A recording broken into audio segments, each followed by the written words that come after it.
est 22 h, mesdames et messieurs, bonsoir. Voici les titres qui dominent l'actualité de ce samedi 10 août.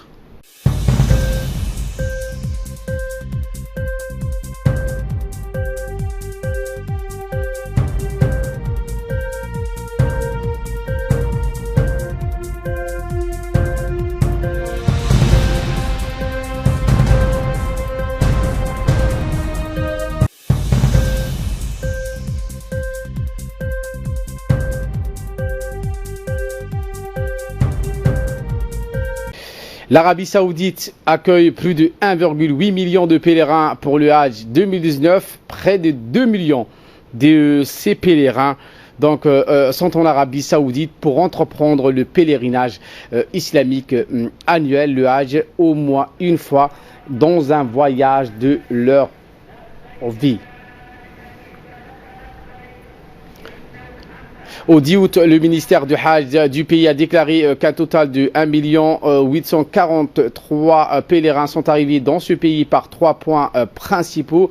La majorité d'entre eux ont effectué le Hajj et ont atterri dans des aéroports de ce pays. Ceux qui sont entrés par voie terrestre et par les ports maritimes ont atteint un record maximal. Au total, quelques 2,5 millions de fidèles entreprendront le pèlerinage de 2019 selon les médias locaux.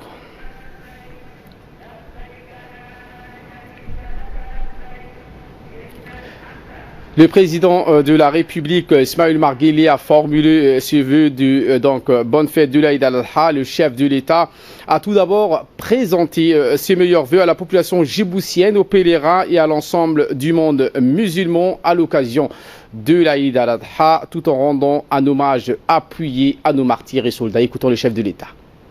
Bismillahirrahmanirrahim. Alhamdulillahi Rabbil Alamin. والصلاة والسلام على المبعوث رحمة للعالمين سيدنا محمد بن عبد الله وعلى آله وصحبه ومن اهتدى بهديه إلى يوم الدين. الإخوة والأخوات الكرام، السلام عليكم ورحمة الله وبركاته. Honorables frères et sœurs, que la paix et le salut de Dieu soient sur vous. Il m'est agréable à l'occasion de cet heureux événement de m'adresser à vous et vous souhaiter mes meilleurs vœux de bonheur et de prospérité à l'occasion de l'Aïd al-Adha ou la fête du sacrifice. J'implore le Créateur pour qu'il nous renouvelle sa bénédiction, nous couvre de bonheur et de bien-être pour nous tous. Ainsi qu'à l'ensemble du monde musulman, en leur souhaitant une bénédiction pérenne de la part du Tout-Puissant. Je souhaite également à nos pèlerins qui sont à la Maison Sainte et actuellement au mont Arafat, un lieu sacré, nos meilleurs vœux de salutation et de prospérité. Nos pèlerins sont en train d'accomplir les rites du pèlerinage avec une foi profonde et psalmodie les rappels consacrés à l'événement du Hajj, baignés et immergés dans une atmosphère bénie et sacrée. Si nous citons les versets du Coran, le Créateur a exhorté le prophète Abraham de procéder à l'appel des musulmans qui viendront de tous les recoins du monde les plus éloignés.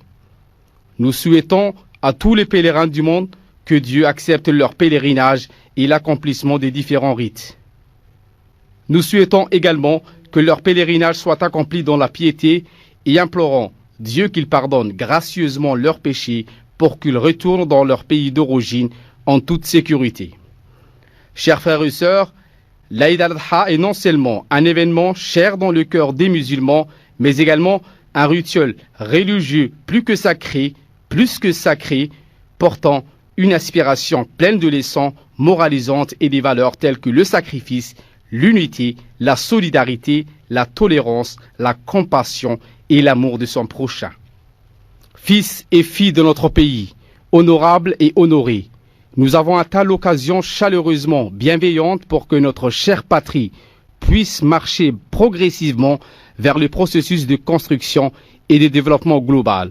Il faut dire que chaque citoyen se doit être à nos côtés à chaque instant pour qu'il soit un partenaire incontournable pour la marche vers le développement complet de notre nation. Dans ce contexte, nous devons faire cette auguste occasion solennelle et religieuse un moyen sacré d'inspiration pour renouveler nos énergies et nos motivations en vue d'atteindre les objectifs de développement pour le bien-être et la prospérité de notre peuple.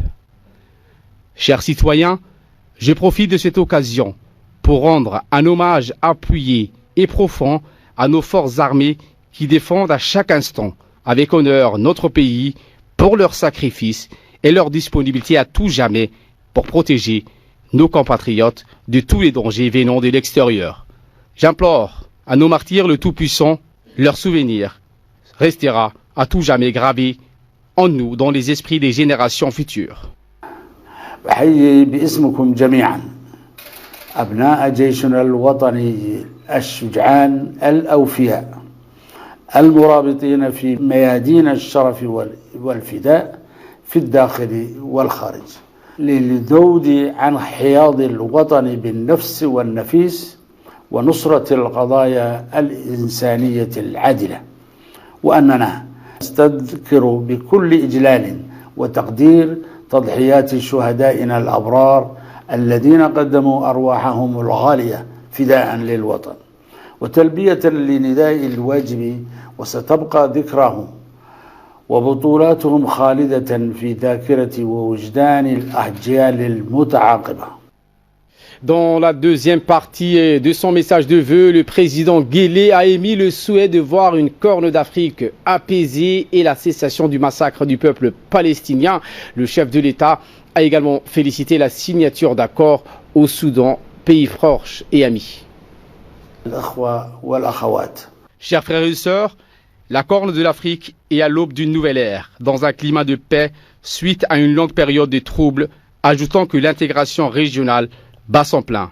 Djibouti restera quant à elle fidèle à ses principes de restauration de paix dans la sous-région tout en contribuant à la consolidation de nos concepts de coopération internationale et dans les États et les peuples voisins et frères à surmonter les conflits et les crises de toutes sortes afin de renforcer la paix et la sécurité régionale et internationale.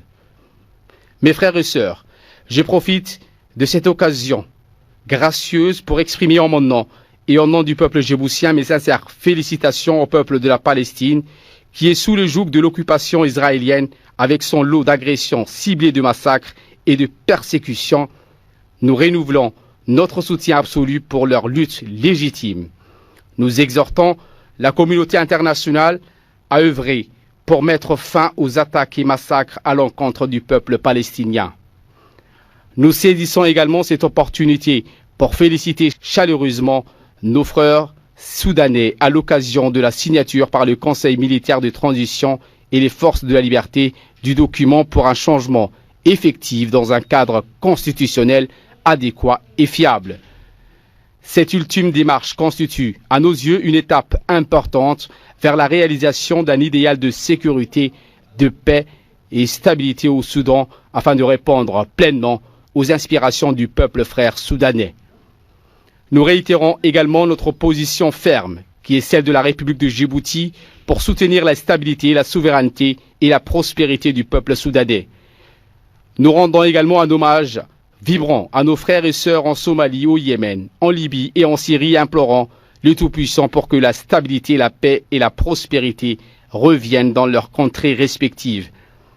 Pour finir, je souhaite à vous tous, au monde musulman, bonne fête de l'Aïd al-Adha et nous implorons Dieu pour nous guider vers la bienfaisance, la foi et l'amour de la justice.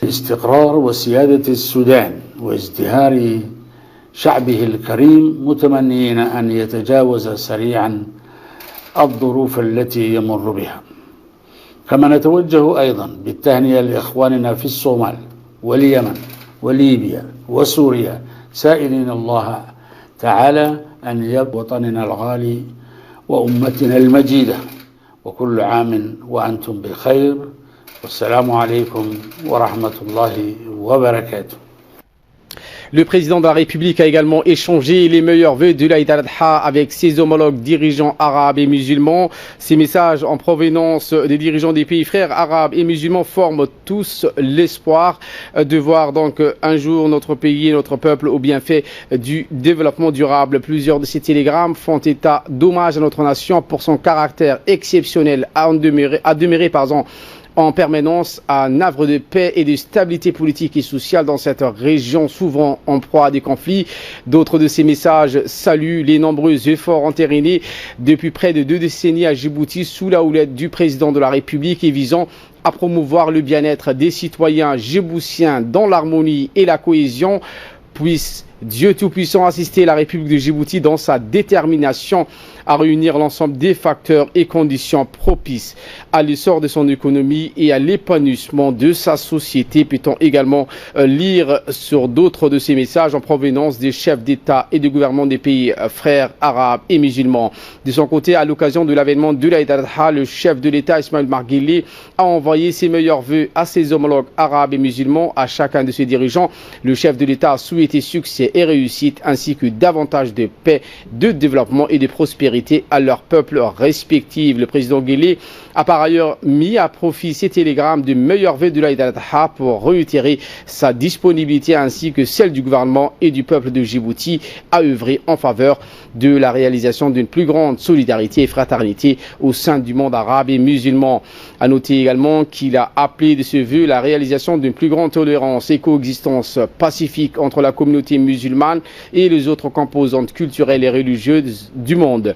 Puisse Dieu, le miséricorde, accéder à notre prière de voir notre monde évoluer en une contrée où les disparités culturelles ne soient pas perçues comme des sources de tension et de conflictualité, mais plutôt comme des atouts complémentaires, a-t-il mentionné en substance dans ce message le chef de l'État, Ismaël Omar Guelleh. Fin de citation. Eh bien, en cette période de la veille de l'Aïd al-Adha, les familles djiboutiennes se pressent vers le marché pour acheter le mouton du sacrifice au parc bétail de la commune de Balbala. Certaines viennent à pied et d'autres se déplacent en voiture pour accueillir les moutons de sacrifice. L'ambiance était palpable et les prix des moutons de sacrifice varient selon la qualité. Le bétail provient de l'intérieur, mais aussi surtout les pays voisins. Avant donc la vente du bétail au parc du bétail où il subit le premier contrôle sanitaire, le service vétérinaire intervient avant la mise du bétail sur le marché pour préserver la santé de la population djiboutienne. La mise en place du système biométrique à Djibouti, où les comités techniques chargés de ce suivi de la bonne exécution de ce projet, conduit par le directeur général de la population, Ahmed Omar Jama, sont rendus ce week-end à Addis Abeba. Cette visite de la 5e étape d'une large tournée dans les 5 régions de l'intérieur. Objectif, examiner les forces, les faiblesses, les risques et les opportunités du système d'état civil à Djibouti. Dans cette tournée, Ahmed Omar Jama était accompagné par le maire de la ville de Djibouti, Madame Fatouma Awale Ousmane, et d'autres responsables, ainsi que le directeur général de la CNSS.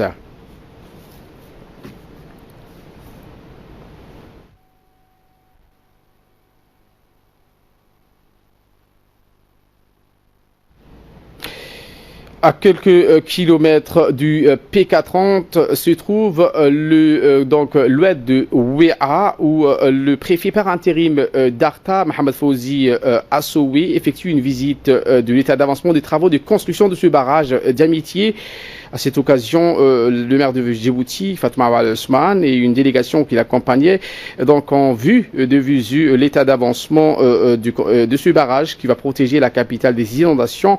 Eh bien, au total, ce barrage, donc qui fait 71 mètres de hauteur, hors fondation, et plus de 750 mètres de longueur, qui va capter environ 14,5 millions de mètres cubes d'eau en cas de forte précipitation. Cette eau va servir à l'irrigation des périmètres agricoles qui seront réalisés dans les périphéries de cette zone. L'Union nationale des femmes djiboutiennes, l'UNFD, donc a reçu un don de la diaspora djiboutienne pour octroyer aux ménages en situation de précarité. En effet, à l'approche des festivités, les Djiboutiens vivant à l'étranger ont effectué un acte généreux. Ils ont donc remis à chacune des familles une petite somme afin de les aider à s'acheter les vêtements de l'Aïd al-Adha. Ils ont également décidé d'aider ces familles en leur octroyant, en plus de ce petit somme, des lunettes de vue pour ceux qui en ont besoin mais qui peuvent malheureusement pas s'offrir.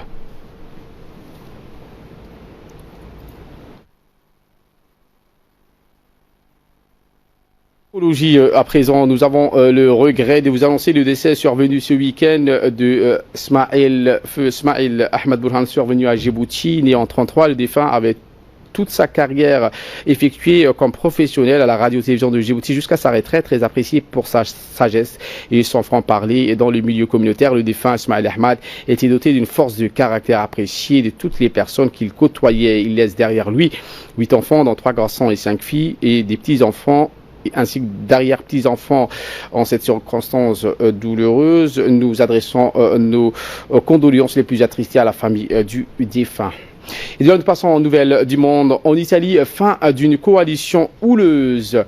Eh bien, 14 mois après la photo de famille, il ne reste plus grande chose. Cette coalition hors norme, il aura fallu 88 jours pour constituer le gouvernement populiste fédéré par Giuseppe Conte. 24 heures seulement pour le faire voler en éclats. La coalition improbable entre les souverainistes de la Ligue et les antisystèmes du mouvement 5 étoiles, qui a fait l'enfeu usé par les différents dans l'un des premiers, fut le revenu de citoyenneté, une promesse de campagne des antisystèmes, mais une mesure d'assistanat pour l'extrême droite. Si le divorce semblait inéluctable, Matteo Salvini a choisi le timing. Son parti est au plus haut dans les sondages. Voilà pour l'essentiel de ce 22h. Merci à vous de nous avoir suivis et très bon suivi des programmes sur Télé Djibouti.